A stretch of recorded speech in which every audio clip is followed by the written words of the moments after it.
के अहिलेको प्रधानमन्त्री जनताले चुनेको हो कि अहिलेको राष्ट्रपति जनताले चुनेको हो सीमित संसदभित्र भएका केही व्यक्तिले चुनेको? यदि दम हिम्मत र क्षमता जनतामा जान सक्ने छ भने जनताबाट प्रत्यक्ष निर्वाचित कार्यकारी प्रधानमन्त्री गरेर स्वीकार्छौँ। त्यसपछि केही दिनदेखि केही साथीहरू यो व्यवस्था जोगाउनुपर्छ भनेर धेरै उफ्रिराख्नु भएको छ।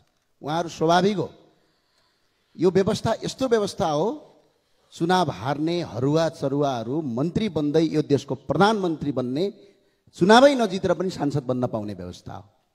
त्यो भएर यो 16 वर्षको इतिहासमा अहिले यो 16 वर्षको इतिहासमा 14 पटक सरकार परिवर्तन भयो, झन्डै 1000 मन्त्री भए, 31 वटा मुख्यमन्त्री भए, 30 वटा प्रदेश प्रमुख भए, 3 जना राष्ट्रपति भए, 3 जना उपराष्ट्रपति भए, झन्डै 3000 त सांसद भए। अनि सबै मिलेर खान पाएपछि यो व्यवस्था उत्तम हो भन्नु उहाँहरूलाई स्वाभाविक हो। र अर्को कुरा, यो व्यवस्था उत्तम भन्नुपर्ने अर्को स्वाभाविक कारण के हो भने आज नेताका छोराछोरी जो यहाँ भाषण गरिरहेछन्, यी नेताका छोराछोरी र केही कर्मचारी र उच्च पदस्थका छोराछोरी युरोप अमेरिका पढ्ने तर गरिब दुखी जनताका छोराछोरी आज दुबई र खाडीमा गएर बेल्चा हान्नुपर्ने, 1 वर्षमा होइन यो 16 वर्षमा 14,000 भन्दा बढी युवाहरू रातो बाकसमा लास भएर फिर्ता हुने, त्यो बनाउनका लागि यो व्यवस्था यिनीहरूलाई अझै चाहिएको छ। 26 खर्ब वैदेशिक ऋण भयो, त्यसका लागि व्यवस्था चाहिएको छ।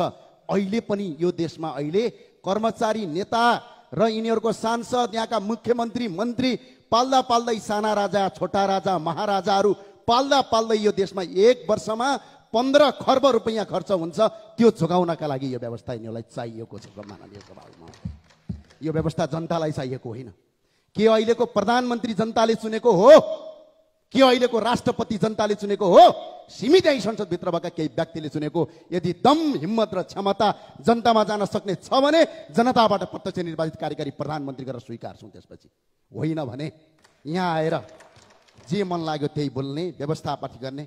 मैले हत्याराको कुरा गर्नुभएको थियो माननीयज्यूले, म आज अनुरोध गर्न चाहन्छु, मदन भण्डारीको हत्या कसले गर्यो त्यो हत्या पत्ता लगाउँछु भन्ने मान्छे अहिले यो देशको प्रधानमन्त्री हुन्छ। मदन भण्डारीको हत्या पत्ता लगाउन कसले रोक्यो? त्यसको जवाफ यो संसदलाई चाहिन्छ। हत्याको कुरा गर्नुहुन्छ, राष्ट्रपति तपाईँहरूकै थिए, प्रधानमन्त्री तपाईँहरू हुनुहुन्थ्यो, संसदमा 2 त्यहीँ थियो, अनि मदन भण्डारीको हत्याको याद आएन? अरू साथीहरूले भन्नुभएछ मलाई, थुनियो।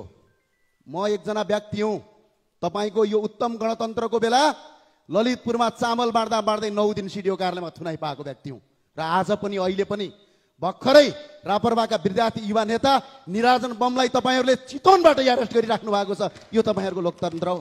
अघि एकजना मान्यज्यूले भन्दै हुनुहुन्थ्यो, काण्ड सम्झाइदेऊ, निर्मला पन्तको बलात्कारपछि हत्या भयो, तपाईँहरूका कति गृहमन्त्री फेरिए, कति प्रधानमन्त्री फेरिए, कति पटक वल्लो पक्ष सरकारमा गयो गणतन्त्रवादीहरू, एकजना निर्मलाको हत्यालाई अहिलेसम्म पत्ता लगाउन सकेका छौ?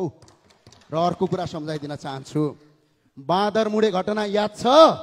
निहत्या नागरिकलाई बम हानेर मारे हो कि होइन? अझ अर्को घटना सम्झाइदिउँ, लमजुङका शिक्षक मुक्तिनाथ अधिकारीका हत्याराहरू आज यही संसदमा सांसद भएर हिँडिरहेका छन्। यसको जवाब चाहिन्छ कि चाहिँदैन? यो हो व्यवस्था? खुल्ला मञ्चमा उभिएर 5000 मान्छे मैले मारेको हुँ भन्ने व्यक्ति यो देशको प्रधानमन्त्री बन्न पाउने व्यवस्था हो। भारतको दिल्लीमा लुकेर नेपालमा निहत्या मान्छेहरूको मार्नुपर्छ भनेर अगाडि बढ्ने व्यक्ति यो देशको सांसद मन्त्री बन्न पाउने व्यवस्था यो उत्तम हो। यही देशका लागि चाहिए हो यो व्यवस्था। व्यवस्था जनताका हितका लागि। आज कर कति छ? 300% कर छ। हुँदा हुँदा पैतृक सम्पत्तिमा सम्म तपाईँहरूले लाभ कर लिने गरिसक्नुभयो। त्यो भएको हुनाले यो व्यवस्था जनतालाई चाहिएको होइन। हामीले स्पष्ट भनेका छौँ, सबै मान्छे अठाउने। अहिले पनि स्पष्ट भन्छौँ, प्रजातन्त्र मासिँदैन। न यहाँ प्रजातन्त्र मासिन्छ, न यहाँ लोकतन्त्र मासिन्छ। सिर्फ राष्ट्रपतिको ठाउँमा राजा राखिन्छ, बास यति हो। यहाँभन्दा अरू होइन। यहाँभन्दा लोकतन्त्र र गणतन्त्रको उत्तम व्यवस्थाभित्र हामी छिर्न चाहन्छौँ। जनताबाट प्रत्यक्ष निर्वाचित कार्यकारी प्रधानमन्त्री बजाउँ। अहिले पनि यो देश यहाँ कतिपय सांसदहरू हुनुहुन्छ, टिका लाउनुहुन्छ। 81% हिन्दू भएको देश आज हिन्दू राष्ट्र मासिएको छ।